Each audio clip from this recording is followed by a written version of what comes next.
आज खरं म्हणजे पिंपरी चिंचवड या शहराचा जर आपण विचार केला तर देशातलं एक अतिशय वेगानं वाढणारं शहर आहे। इतक्या मोठ्या प्रमाणात या शहराची लोकसंख्या वाढतेय, मोठ्या प्रमाणामध्ये या ठिकाणी नागरीकरण होत आहे। अगदी आपण चिंचवड मतदारसंघाचा जर विचार केला तर मी बघत होतो की गेल्या 5 वर्षामध्ये मतदारांची संख्या चिंचवड मतदारसंघामध्ये जवळजवळ 70-75 हजार मतांनी या ठिकाणी वाढलेली। 5 वर्षात नाही, माफ करा, लोकसभेत जी काही मतदार संख्या होती त्याच्यात आणि विधानसभेच्या मतदार संख्येमध्ये जवळपास 50 ते 60 हजार मतांचा मला या ठिकाणी फरक दिसतोय।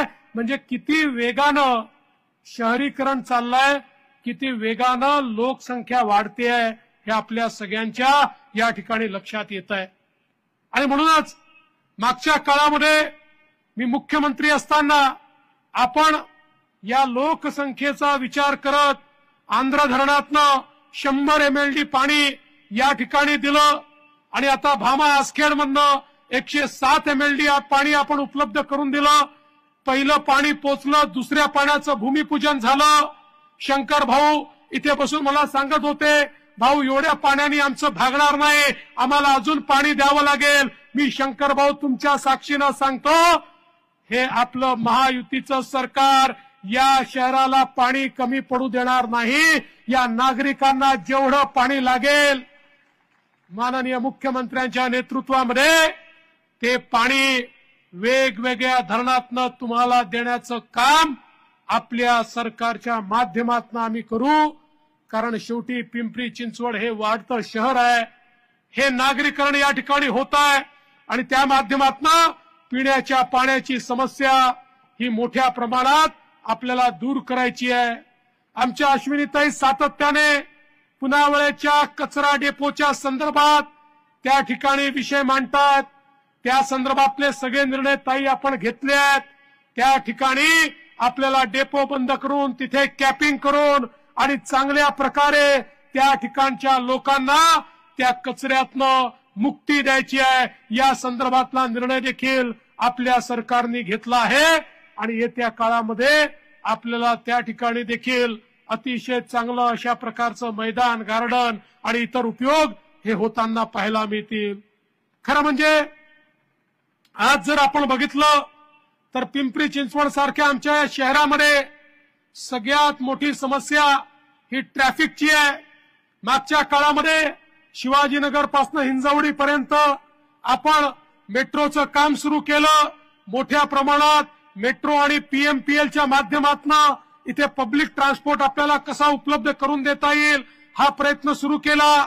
आज मला सांगताना आनंद वाटतोय की मेट्रोचं जाळं तर आपण विणतोच आहे, पण आज सगळ्यात मोठी इलेक्ट्रिक बसेसची फ्लीट संपूर्ण देशामध्ये आपल्या पीएमपीएल कडे आहे की ज्याच्या माध्यमातून मोठ्या प्रमाणात एक परिणामकारक अशा प्रकारचं सोल्युशन काढण्याचा प्रयत्न आपण करतोय। पण हे सगळं होत असताना ही गोष्ट देखील खरी आहे की आज मोठ्या प्रमाणात या ट्रॅफिकचा सामना करावा लागतोय आणि म्हणूनच या पुणे शहराला सगळ्यात जास्त आवश्यकता कुठल्या गोष्टीची असेल तर ती पुणे रिंग रोडची आवश्यकता होती। पुण्यातला ट्रॅफिक रिंग रोड झाल्याशिवाय आटोक्यात येऊ शकत नाही, हे आम्ही लक्षात घेतलं आणि 20,000 कोटी रुपयाचा रिंग रोड हा पुण्याला मंजूर केला, त्याचं टेंडर केलं आणि आता येत्या काळामध्ये त्याचं काम आम्ही सुरू करतोय। सगळ्यात जास्त या रिंग रोडचा फायदा जर कोणाला होणार असेल तर या पिंपरी चिंचवड शहराला होणार आहे। कारण तुमचा जो ट्रॅफिक आहे, तुमच्या ट्रॅफिकची जी समस्या आहे ही समस्या त्या ठिकाणी दूर होणार आहे। बंधू भगिनींनो, खरं म्हणजे अलीकडच्या काळामध्ये फेक नरेटिव्हची फॅक्टरी सुरू झाली आहे आणि मला अतिशय आश्चर्य वाटतं, या महाराष्ट्रातले ज्येष्ठ नेते माननीय शरद पवार साहेब हे देखील फेक नरेटिव्हच्या फॅक्टरीचे मालक असल्यासारखे वागायला लागले आहेत। पवार साहेब, तुमच्याकडनं तरी ही अपेक्षा नाहीये। अलीकडच्या काळात ते रोज सांगतात महाराष्ट्रातले उद्योग गुजरातला गेले, महाराष्ट्रामध्ये उद्योग येत नाही, महाराष्ट्रामध्ये औद्योगिकरण होत नाही। खऱ्या अर्थानं मी आपल्याला सांगू इच्छितो, पुणे पिंपरी चिंचवड हा भाग आमचा सगळा, हा पुणे जिल्हा आमचा औद्योगिक जिल्हा आहे, आमचं मॅन्युफॅक्चरिंग हब आहे, आमचं IT हब आहे. आम्ही आता याला टेक्नॉलॉजी हब मध्ये परिवर्तित केलेलं आहे. मला सांगितलं पाहिजे, आज परिस्थिती अशी आहे, या देशामध्ये जेवढा FDI आला, जेवढी गुंतवणूक आली, या सगळ्या गुंतवणुकीच्या 52% गुंतवणूक एकट्या महाराष्ट्रामध्ये आली आहे, एकट्या महाराष्ट्रामध्ये. आणि मी नाही म्हणत, नीती आयोगाचा रिपोर्ट आणि RBIचा रिपोर्ट सांगतो की देशाच्या गुंतवणुकीच्या 52% गुंतवणूक एकट्या महाराष्ट्रामध्ये आली. आज आपण बघा, 2014 ते 19 आपलं सरकार होतं. पूर्ण 5 वर्ष महाराष्ट्राला आम्ही गुंतवणुकीमध्ये पहिल्या क्रमांकावर ठेवलं. महाविकास आघाडीचं सरकार आलं. महाविकास आघाडीच्या पहिल्याच वर्षी कर्नाटका 1 नंबरवर गेलं, दुसऱ्या वर्षी गुजरात 1 नंबरवर गेलं. सरकार बदललं, आपलं सरकार आलं. सरकार आल्याबरोबर मी सांगितलं, काळजी करू नका, गुजरातला आम्ही ओव्हरटेक करणार आहोत आणि पुन्हा आम्ही महाराष्ट्राला नंबर 1 आणू. आणि मला सांगताना आनंद वाटतो, 22-23 मध्ये नंबर 1 महाराष्ट्र, 23-24 मध्ये नंबर 1 महाराष्ट्र. आणि एकूण गुंतवणुकीच्या 52% गुंतवणूक ही महाराष्ट्रामध्ये आली. पवार साहेब, मला आश्चर्य वाटतं, तुम्ही आणि उद्धव ठाकरेजी हे गुजरातचे मुखंड असल्यासारखे वागून राहिले आहेत. अरे, गुजरात सरकारला ऍडव्हर्टाइजमेंट देण्याची आवश्यकताच नाही आहे. त्यांच्याकरता रोज माननीय पवार साहेब आणि माननीय उद्धवजी ठाकरे बॅटिंग करतायत. गुजरात पुढे चाललाय, गुजरात पुढे चाललाय. अरे, आकडे बघा आणि एकदा छातीवर हात ठेवून त्या ठिकाणी म्हणा, माझ्या महाराष्ट्राचा मला अभिमान आहे की देशाच्या 52% गुंतवणूक माझ्या महाराष्ट्रामध्ये आलेली आहे. ज्या गुंतवणुकीमुळे माझ्या महाराष्ट्राच्या तरुणाईच्या हाताला काम मिळेल. पण का तुम्हाला हे बघवत नाही आणि का माझ्या महाराष्ट्राचं गुणगान हे तुम्ही करत नाही, हा माझ्या समोर एक अत्यंत महत्वाचा प्रश्न आहे. बंधू भगिनींनो, आज मोठ्या प्रमाणात ऑटोमोबाईलचे उद्योग हे आमच्या महाराष्ट्रामध्ये आले, ते पुण्यामध्ये आले, ते संभाजीनगरला आले. आज महाराष्ट्रामध्ये इतक्या मोठ्या प्रमाणात ही सगळी इकोसिस्टीम तयार होते आहे. 5-5 लाख कोटी रुपयाची गुंतवणूक होते आहे. आणि आता तर आम्ही या ठिकाणी नवीन योजना आणली आहे, ज्या योजनेच्या अंतर्गत 10 लाख तरुणांच्या हाताला आम्ही काम देणार आहोत आणि 25 लाख रोजगाराच्या संधी आम्ही तयार करणार आहोत, ज्या माध्यमातून या 10 लाख तरुणांचा 10,000 पर्यंतचा पगार हा राज्य सरकार देईल आणि त्या माध्यमातून त्यांना प्रशिक्षण मिळेल आणि त्यांना नोकरीची व्यवस्था होईल. एक प्रकारे तरुणाईच्या हाताला काम देण्याचा हा निर्णय आपल्या सरकारने या ठिकाणी घेतला आहे. आता फेक नरेटिव्ह फॅक्टरीच्या दुसऱ्या डायरेक्टर आमच्या सुप्रियाताई सुळे या सांगतात, हिंजवडीतून उद्योग पळाले, हिंजवडीतनं उद्योग पळाले, हिंजवडीतले IT उद्योग चालले गेले. खरं म्हणजे मी आपल्याला सांगू इच्छितो, एकूण 16 उद्योग, 16 ITचे जे काही इथले उद्योग होते ते हिंजवडीतनं बाहेर गेले. पण हे 16 उद्योग बाहेर गेले म्हणजे बाहेरच्या राज्यात नाही गेले, त्यांनी Tier 2 सिटीमध्ये महाराष्ट्रामध्येच आपला उद्योग स्थापित केला. ते कुठेही बाहेर गेलेले नाहीत. त्यांनी आपलं एक्सपान्शन जे आहे हे महाराष्ट्रातल्या इतर कुठल्या तरी शहरांमध्ये केलं आहे. पण तरी देखील सुप्रियाताई, तुम्हाला मी सांगू इच्छितो, या 16 पैकी 13 लोक महाविकास आघाडीच्या काळात गेले आणि 3च लोक आमच्या काळात गेलेले आहेत आणि ते पुण्यातनं नाशिकला, संभाजीनगरला आणि नागपूरला गेलेले आहेत. ते राज्याच्या बाहेर गेलेले नाहीत. त्यामुळे कृपया हिंजवडीला बदनाम करणं, पुणे जिल्ह्याला बदनाम करणं, महाराष्ट्राला बदनाम करणं, रोज फेक नरेटिव्ह या ठिकाणी टाकणं हे बंद करा. कारण शेवटी कधीतरी प्रश्न तुम्हाला देखील विचारला जाईल की खरं हा पुणे जिल्हा पवार साहेबांच्या नेतृत्वात 50 वर्ष या ठिकाणी होता, या 50 वर्षामध्ये हे इन्फ्रास्ट्रक्चर का तयार झालं नाही, असा जर प्रश्न विचारला तर त्याचं उत्तर देखील तुम्हाला द्यावं लागेल. आज आपण पाहू शकतो की इतक्या मोठ्या प्रमाणात वाहतुकीची कोंडी दूर करण्याकरता माननीय गडकरी साहेबांनी 54,000 कोटी रुपये या पुण्याला दिले. पुणे जिल्ह्यातनं, पुणे शहरातनं सगळीकडे जाणारे रस्ते, मग तो नगरकडे जाणारा रस्ता असो, तो सोलापूरकडे जाणारा रस्ता असो, तो नाशिककडे जाणारा रस्ता असो, तो सातारकडे जाणारा रस्ता असो, तो मुंबईकडे जाणारा रस्ता असो, या सगळ्या रस्त्यांवर आता एलिव्हेटेड रस्ते तयार होणार आहेत. आता तर कलाकारी अशी होणार आहे, एक रस्ता, त्याच्यावर दुसरा रस्ता, त्याच्यावर तिसरा रस्ता, काही ठिकाणी एका रस्त्यावर दुसरा रस्ता, दुसऱ्या रस्त्यावर मेट्रो, अशा प्रकारचं जाळं 54,000 कोटी रुपयाचं या ठिकाणी आता तयार होत आहे. त्यामुळे हा जो काही ट्रॅफिक जाम आपल्याला पाहायला मिळतो हा पूर्णपणे त्या ठिकाणी बंद होणार आहे. खरं म्हणजे मी मेट्रोचा उल्लेख केला त्यावेळी सांगतो, ज्यावेळी दिल्लीची मेट्रो झाली ना त्याच वेळी पुणे पिंपरी चिंचवडमध्ये मेट्रो करायचा निर्णय झाला होता, पण फक्त कागदावर झाला, काहीच झालं नाही.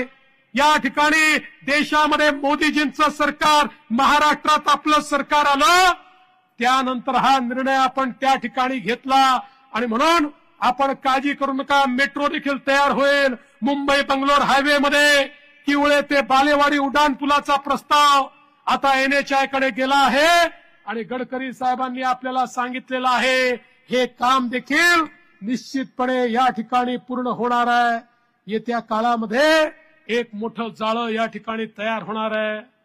ज्या मैदानावर आपण आहोत इथल्या लोकांची अपेक्षा आहे, 28 एकराची जागा आहे, या ठिकाणी खेळाचं मैदान झालं पाहिजे, उद्यान झालं पाहिजे. पोलिसांनी मागणी केल्यावर उर्वरित जागा त्यांनाही मिळाली पाहिजे.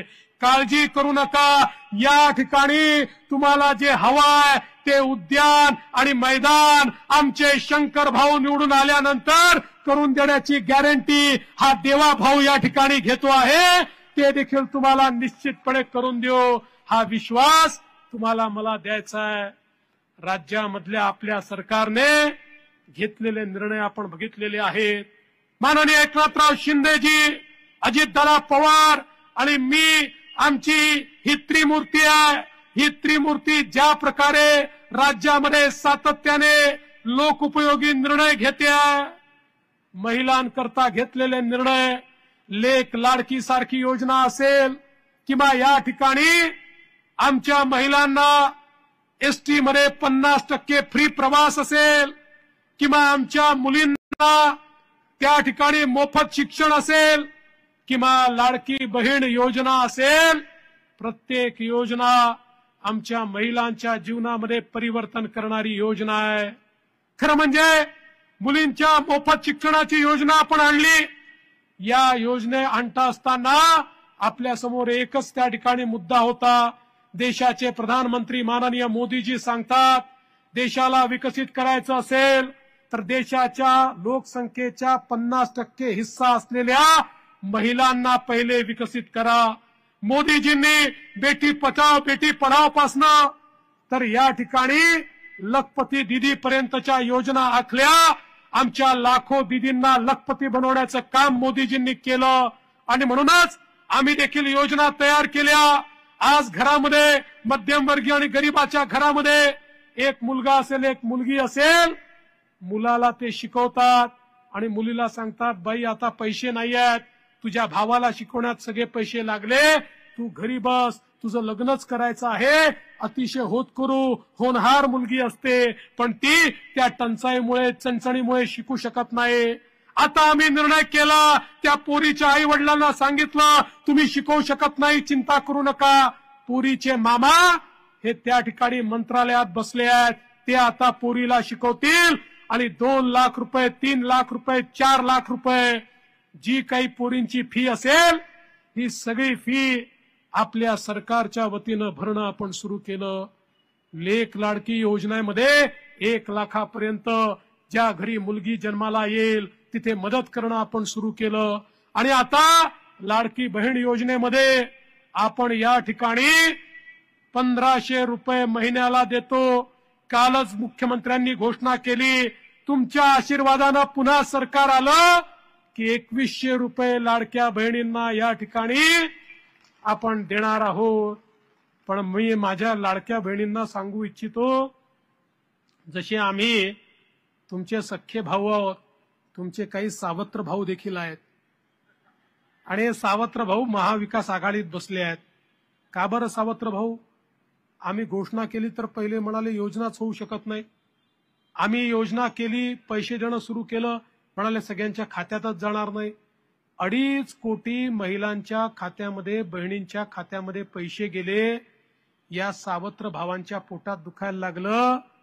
हे कोर्टामध्ये गेले, अधिकृत यांचे प्रतिनिधी हायकोर्टमध्ये गेले आणि सांगितलं लाडकी बहीण योजना, लेक लाडकी योजना, मोफत शिक्षण योजना, या सगळ्या योजना म्हणजे पैशाचा चुराडा आहे.